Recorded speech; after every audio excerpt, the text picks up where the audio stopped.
Perjalanan ini terasa sangat menyedihkan. Sayang engkau tak duduk di sampingku kawan. Banyak cerita yang mestinya kau saksikan di tanah kering bebatuan. Halo teman-teman, selamat malam. Apa kabar? Semoga selalu dalam keadaan baik dan berbahagia ya. Nah, hari ini jangan lupa kurangi begadang, supaya besok bisa bangun pagi. Nah teman-teman, kali ini aku ingin sedikit membahas mengenai satu hal yang akhir-akhir ini menjadi sorotan paling utama, yaitu mengenai pandemi COVID-19. Nah, teman-teman juga pasti tahu kan, di mana-mana di sosial media, baik publik maupun berita news, masih belum terlepas dari informasi wabah, entah perkembangan dan lain sebagainya. Nah, ada baiknya teman-teman, mari jangan terus menyalahkan keadaan. Mari jangan terus merenungi kondisi, menyalahkan sebab akibat dari adanya wabah dan pandemi. Dari segala situasi, keadaan dan sudut pandang memang merugikan. Tapi, apakah ada hal baik di balik adanya musibah ini? Kalau menurutku, sangat ada. Ini tentang manusia, kemauan, dan soal waktu. Pasti ada hikmah besar di balik hal ini, apalagi untuk kita. Kita tahu bahwa semua orang menjadi tokoh di balik COVID-19. Ada yang tengah disibukkan menjadi garda terdepan, menangkis dan menghindarinya, bertahan di rumah, dan sebagainya. Sifatnya umum juga universal. Kita punya tugasnya masing-masing. Bahkan teman-teman, tidak sedikit kita mengeluhkan situasi saat di rumah aja. Lebih banyak rebahan, tiduran, dan sebagainya. Tapi teman-teman, tidak sedikit juga loh yang bersikeras memanfaatkan waktu yang ada. Apa itu? Bagaimana? Kok biasa? Yang pertama, waktu selama di rumah bisa banget kita jadikan untuk berpikir mengenai sebab akibat kenapa Tuhan menurunkan wabah ini. Aku yakin teman-teman juga pasti punya pemikiran ini dari awal. Menerka-nerka, sesekalinya juga geram. Kenapa sih bisa seperti ini? Mau keluar, mau pergi, menjalankan rutinitas, nongkrong bareng temen, kan jadi susah. Tapi sekali lagi, ingin menyalahkan siapa? Lebih baik, mari kita telah bersama. Dengan adanya anjuran dari pemerintah di rumah aja atau di rumah dulu, harusnya bisa loh kita berpikir. Misalnya, membenahi apa yang salah, mencukupkan apa yang kurang, melakukan aktivitas yang bisa dikerjakan di rumah yang belum pernah kita lakukan misalnya. Menelaah kembali apa yang kurang selama ini, kita juga bisa belajar, bekerja, dan sebagainya. Tapi sebentar. Belajar yang bagaimana? Bekerja yang seperti apa? Tidak ada. Nah, teman-teman, bukankah belajar bukan hanya di sekolah? Bukankah bekerja bukan hanya di kantor dan di tempat kerja yang semestinya? Belajar bisa kita lakukan di mana saja loh. Bekerja pun juga seperti itu. Tidak harus mengejar hasil, yang penting bermanfaat dulu. Pun kalau ada hasilnya, kita hitung sebagai bonus. Sebetulnya banyak sekali yang bisa kita kerjakan di rumah. Semua tergantung kemauan kita.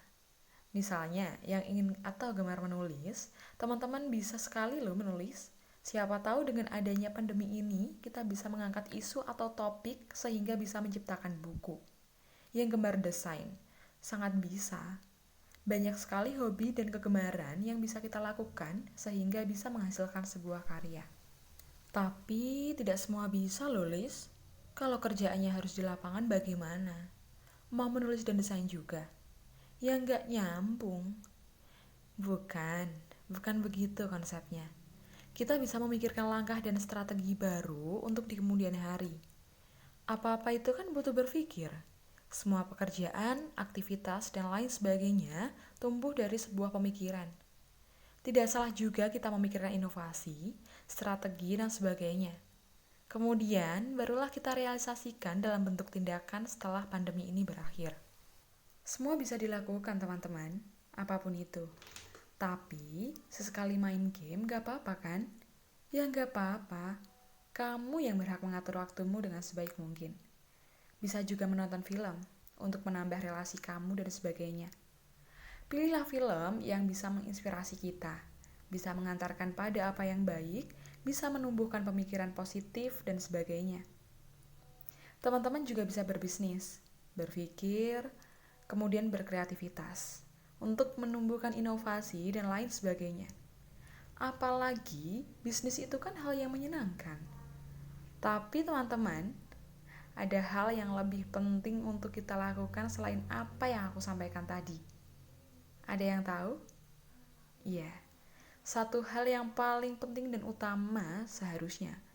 Tapi jujur, aku sendiri pun juga terkadang malas melakukannya. Kadang butuh niat dan keseriusan. Padahal jelas-jelas ini hal baik dan menjadi kebutuhan kita. Iya, ini mengenai kedekatan kita pada Tuhan. Sebaik-baik apa yang kita lakukan tanpa menyertakan Tuhan, ya buat apa? Sebanyak dan seluar biasa hal yang kita lakukan, bila tidak mengaitkan Tuhan di usaha kita, di niat kita, ya buat apa? Apalagi dengan kondisi dan situasi yang seperti ini. Alangkah lebih baik kita mendekatkan diri, mumpung ada waktu. Sering menyapa dengan melakukan sunahnya, tidak meninggalkan kewajiban yang semestinya. Mungkin tidak harus menunggu ditegur dengan sebuah musibah dan sebagainya. Tapi sudah semestinya memang kita selalu menghadirkan Tuhan di setiap langkah dan kehidupan kita. Itu harus. Ini yang paling penting, paling baik, dan hasilnya juga akan baik. Tapi kenapa sih susah dilakukan? Ini dia pertanyaannya. Nyatanya, semua hal terbilang mudah, tergantung bagaimana diri kita. Terkadang yang membuat sulit dan susah itu pemikiran kita. Nah, ngomong-ngomong soal pemikiran, kok kenapa sih bisa susah? Untuk bertindak dan melakukan sesuatu kan harus berpikir dulu matang-matang. Bukan bertindak, kemudian baru berpikir. Terus, gimana sih, Lis? Oke, dari COVID-19 kita bergeser ke bagaimana sih supaya kita bisa berpikir? Loh, kok berpikir saja dibuat rumit? Ini hal mudah loh. Ya memang mudah dan gampang. Tapi teman-teman, berpikir pun juga ada tata caranya. Ada strateginya, ada konsepnya, juga ada seninya. Supaya apa? Pikiran kita baik. Yang bahwasanya berpikir itu mudah. Tapi untuk membuat pikiran kita baik, kadang memang susah. Ya udah, kita bahas besok ya. Sekarang tidur dulu. Lanjut besok. Jangan begadang, supaya besok bisa bangun pagi. Cuci muka, gosok gigi, dan jangan lupa berdoa sebelum tidur. Selamat tidur, selamat beristirahat, tidur nyenyak. Terima kasih sudah mendengarkan. Tubuhku terguncang dihempas batu jalanan. Hati tergetar menampak kering rerumputan. Perjalanan ini pun seperti jadi saksi. Gembala kecil